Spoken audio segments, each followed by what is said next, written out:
Discuss कर रहे थे कि ये जो साइकिल है ये एक साइकिल है, मतलब कि इसकी के साइकिल है, इसकी जो लेंथ है वो 1 है क्योंकि इसका एज 1 है।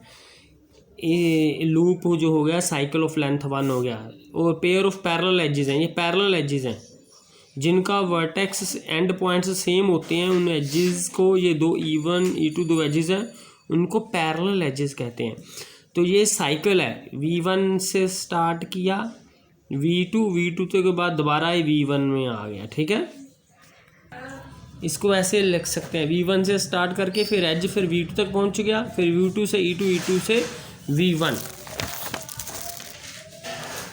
तो ये जो फिर एज बनेगा, क्योंकि इसकी लेंथ ये 2 से, ये V1 से स्टार्ट होके V1 पे एंड हो जाता है, V1 E1 V2 E2 V1। तो ये क्लोज्ड भी हो गया और इसके दो एजेस हैं, तो इसकी ये है 2 साइकिल। जिसमें कोई साइकिल ना हो उसको असाइक्लिक कहते हैं। ठीक है, उसके बाद ये हमारे पास एक ग्राफ गिवन है, इसके पाथ गिवन है, हमारे एक पाथ गिवन है, V4 से स्टार्ट कर रहा है, V4 V1 V2 V5 फिर V1 फिर V2 V3 V6, ये पाथ है। इसी तरह एक ये पाथ गिवन है, एक पाथ, ये 4 पाथ गिवन है। तो जो P1 पाथ है V4 to V6 है। ठीक है, ये ट्रेल नहीं है। ट्रेल कब होती है? ट्रेल होती है जब उसके सभी एजेस डिस्टिंक्ट हों, पर ये एजेस में V1 V2 एक बार ये आ गया, एक बार फिर ये आ गया, 2 बार आ गया, एक बार ही आना चाहिए, एज डिस्टिंक्ट होने चाहिए, तो ये ट्रेल नहीं है। ठीक है, ये 2 बार आ गया। इसी तरह दूसरा जो P2 है, ये पाथ ही नहीं है क्योंकि इसमें एज गिवन है हमें V2 to V6, पर यहाँ पर V2 to V6 कोई एज ही नहीं है। ठीक है ना, एज ही नहीं है कोई, जबकि गिवन है कि V2 to V6 एज होना चाहिए, तो ये तो एक पाथ ही नहीं है। उसके बाद हमारे पास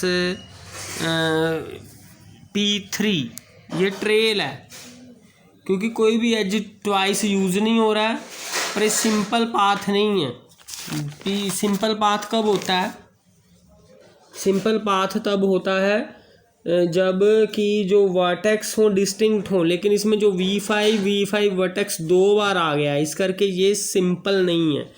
ठीक है, इसी तरह जो P4 है ये सिंपल है, ट्रेल भी है। ठीक है, उसके बाद है connected graph. A graph is said to be connected if there is a path between any 2 of its vertices. कोई भी 2 वर्टिसेस ले लें तो हमें पाथ मिल जाएगा। ठीक है, अगर एज भी उनमें मिल जाता है तो भी हम उसको पाथ ही मानते हैं। इसका मतलब कनेक्टेड ग्राफ क्या होता है? If there is a path between any 2 vertices, कोई भी 2 वर्टेक्स लो तो उसमें हमें पाथ मिल जाएगा। जैसे ये कनेक्टेड है, मान लो ये 2 वर्टिसेस ले लिए हमने, तो उसमें एज मिल गया तो ये पाथ बन गया। ठीक है, क्योंकि ये वाला एज, सॉरी ये वर्टेक्स टू, हमें अल्टरनेटिंग सीरीज लिखनी है ना, पहले वर्टेक्स लिखना है, फिर एज लिखना है, फिर वर्टेक्स लिखना है। तो अगर ये 2 वर्टेक्स लेते हैं तो ये वर्टेक्स एज वर्टेक्स, ये एक पाथ बन गया।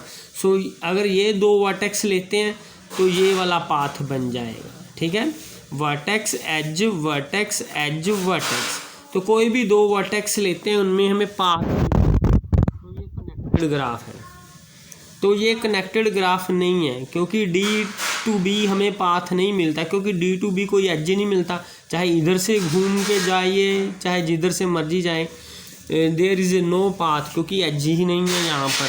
ठीक है, उसके बाद distance, connected graph the distance, कोई भी 2 वर्टेक्स ले लो, जैसे कोई भी 2 वर्टेक्स ले ले, उनमें हमने डिस्टेंस लेना है, उसको इस तरह डिनोट करेंगे, this is the length of the shortest path between U and V। U और V में कितने भी पाथ हो सकते हैं, 1 2 3, और उनमें से जो शॉर्टेस्ट पाथ है, जिसकी लेंथ शॉर्टेस्ट है, मतलब लेंथ क्या होती है, जिसमें जो एजेस होते हैं, नंबर ऑफ एजेस होते हैं, जो उसको लेंथ कहते हैं। ठीक है, तो अगर U to V जितने भी हम पाथ लेंगे उनमें से जिसमें कम एजेस होंगे वो होगी शॉर्टेस्ट पाथ। तो उसका जो लेंथ होगी हम उसको डिस्टेंस कहेंगे बिटवीन यू एंड वी। इसी तरह डायमीटर हम डिफाइन करते हैं कनेक्टेड ग्राफ में। डायमीटर को ऐसे डिनोट करते हैं maximum distance between any two vertices.